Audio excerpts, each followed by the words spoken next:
안녕하세요. 대기업의 멘토 안호준입니다. 오늘 여러분들과 함께 볼 종목은 이 신세계입니다.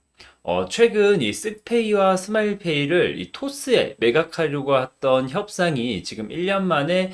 결렬이 되면서 뉴스가 나왔던 부분이 있는데, 이 뉴스 보면서 이 간편 결제 서비스를 매각하는 이유가 뭔지, 그리고 이 K페이팔, 미국은 페이팔이라는 이 강력한 이 결제 서비스가 있는데, 이 K페이팔이 어려운 이유가 뭔지 한번 알아보는 시간 갖도록 하겠습니다. 네, 내용을 보시면 이제 신세계그룹의 간편 결제 서비스인 이 쓱페이하고 스마일페이 매각이 무산이 됐다고 이제 23일 유통업계에 따르면 신세계와 핀테크 업체인 토스, 신세계와 토스 사이에 이 진행되어 오던 이 매각 협상이 최종 결렬이 됐다고 했는데 지난해 매각 논의가 들어간 지 1년 만이다라고 나오면서 사실 신세계는 이 사업 시너지 창출을 목적으로 매각 추진했으나 양수도는 하지 않기로 하고 토스가 합의를 했다라고 이야기를 했는데 보통 이제 내용을 조금 더 디테일하게 보자면 구체적인 매각 대금은 공개된 바가 없으나 시장에서는 1조 원 안팎으로 추정했다라고 하면서 신세계는 대금의 일부만 현금으로 받고 나머지는 토스 주식으로 대신에 전략적 제휴 관계를 맺으려고 했다고 하는데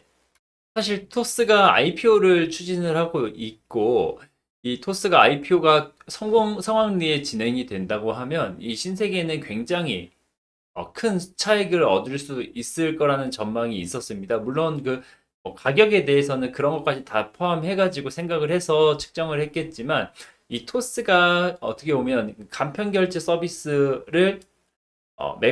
인수하지 않는 부분에 있어서는 조금 더 디테일한 설명이 필요할 것 같아서 내용을 추가적으로 보자면 원래 매각 대상이었던 이 쓱페이와 스마일페이의 가입자 수가 2,500만 명으로 거의 뭐 대한민국 인구의 절반인 거죠.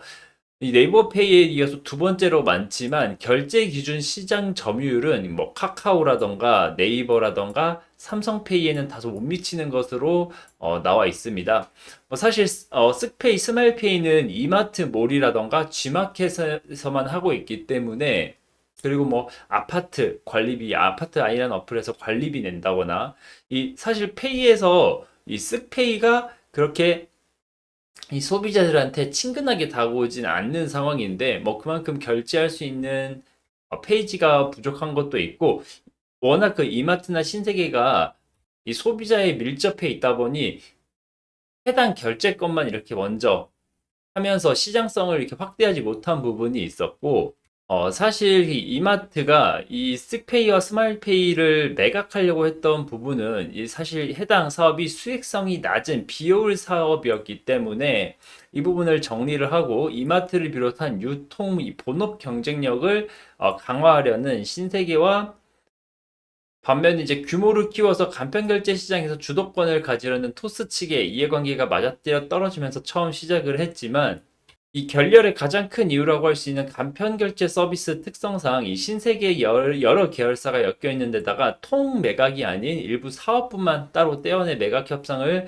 진행해야 되는 어려움이 있었기 때문에 시간이 갈수록 매각의 시너지 효과에 대한 불확실성이 커지면서 협상의 속도는 지지부진했다라고 이야기를 합니다. 다만 뭐 이러한 표면적인 이유도 있겠지만 사실 제가 조금 더이 소비자 입장에서 는 부분은 이마트가 지금 매출이 굉장히 많이 떨어져 있고 어떻게 보면 매각 대상이 됐던 쓱페이, 이마트랑 뭐 신세계 그리고 뭐 스마일페이는 뭐 G마켓 관련해 가지고 이제 뭐 옥션이라던가 그 이베이 코리아 관련 회사들인데 사실 지금 온라인에서 이렇게 결제가 굉장히 많을 것이라고 예측이 되지만 사실 실질적으로 이 페이의 방법이라던가 수단이 워낙 많기 때문에 게다가 페이마다 이 출혈을 감소하면서도 경쟁을 하다 보니까 이마트몰에서 쇼핑을 한다고 하더라도 꼭 이 스페이로 결제한다는 이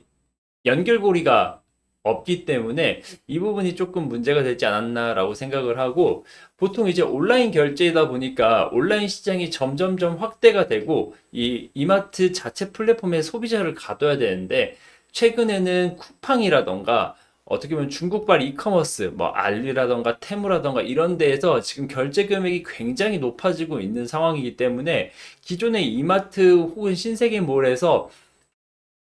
꾸준히 구매하던 소비자들도 쿠팡으로 나가고 식품 쪽에서는 뭐 컬리라던가 이런 부분으로 계속 유출이 되다 보니까 게다가 쇼핑은 보통 네이버 쇼핑에서 가격 비교를 하고 구매하는 소비자들도 많다고 지금 하기 때문에 지금 이 본문에 나와 있는 것처럼 가입자 수는 2,500만 명, 어떻게 보면 네이버 페이에 이어서 두 번째로 많지만 결제 기준으로는 한참 못 미치는 상황이기 때문에 이 토스가 매각을 중단한 게 아닌가, 아마 그 이유가 가장 크지 않을까 싶습니다. 뭐 정리를 하자면 가입자 수가 2,500만 명인 쓱페이 스마일페이를 토스가 인수를 하려고 했지만 지금 현재 이마트 안에서도 이 자체몰에서 소비자들이 빠져나가서 뭐 쿠팡이라던가 알리테무 등의 다른 온라인몰로 이제 구매가 옮겨져 가다 보니 토스가 처음 생각했던 어떻게 보면 쓱페이와 스마일페이의 결제액에 한참 못 미치는 수준으로 지금 떨어지다 보니 매각이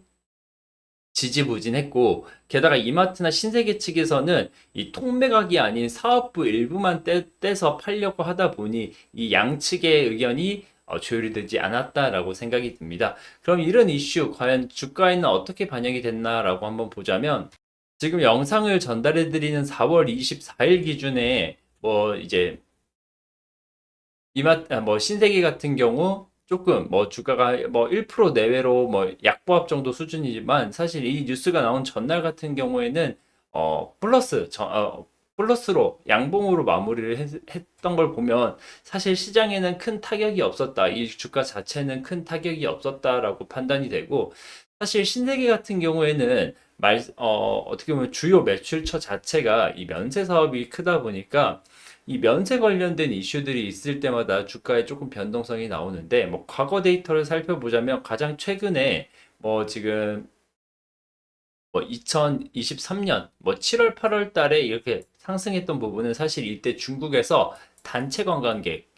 허용을 한다, 비자를 내주겠다라고 해가지고 뭐 단기간에 올랐던 부분이고, 지금 22년도에 뭐 6월 7월 달 이때 상승은 이 코로나가 어떻게 보면 마무리가 되고 이 셧다운이 마무리가 되고 중국에서 리오프닝을 하겠다라고 해서 그러면 이제 중국인들 한국 들어와서 면세 쇼핑할 텐데 그러면 이 신세계에서 좋은 거 아니냐라고 생각을 해서 뭐 이때 이제 시장의 기대감으로 올랐지, 이번에 전달 드리는 이 사업부 매각, 그것도 아주 이 작은 사업부 매각에 있어서는 사실 크게 시장이 반응하지 않았다라고 생각을 하시면 될 것 같습니다. 다만 뭐 최근에 올랐던 이 부분은 이 시장의 저피 BR이 굉장히 어떻게 보면 큰 모멘텀이었죠. 지금은 이제 추후 정보 발표가 어떻게 될지 모르지만 뭐 단기간에 일단 이 신세계 주가의 모멘텀이라고 한다고 하면 뭐 중국의 관광객이 돌아와서 이게 실적으로 나오는 것도 좋겠지만 이 저PBR 이 정책이 정부에서 이제 기업 밸류 프로그램을 강하게 드라이브를 하면서 이제 강제성을 가져간다고 하면 지금 현재 PBR이 0.36배 수준인 이 신세계 같은 경우에는 뭐 이거를 한 배까지 올린다고 해서 주가도 3배가 올라간다라고 보기는 어렵지만 충분히 상승할 수 있는 구간이 있다 보니 이 부분에 대해서 조금 신경을 쓰고 이 신세계를 보는 게 어떨까 싶습니다. 뭐 단기적으로는 이러한 전략도 있다라는 걸 말씀을 드리고요. 지금까지 이제 말씀드린 내용은 100% 이제 팩트에 기반한 제 주관적인 의견이니까 투자에 있어서 단순히 참고만 해주시고, 앞으로 뭐 신세계에 대한 이슈라던가 이제 종목 분석은 지금처럼 영상으로 여러분들께 전달해 드릴 테니 관심 가지고 지켜봐 주시면 대단히 감사하겠습니다. 오늘 영상은 여기서 마무리하겠습니다. 감사합니다.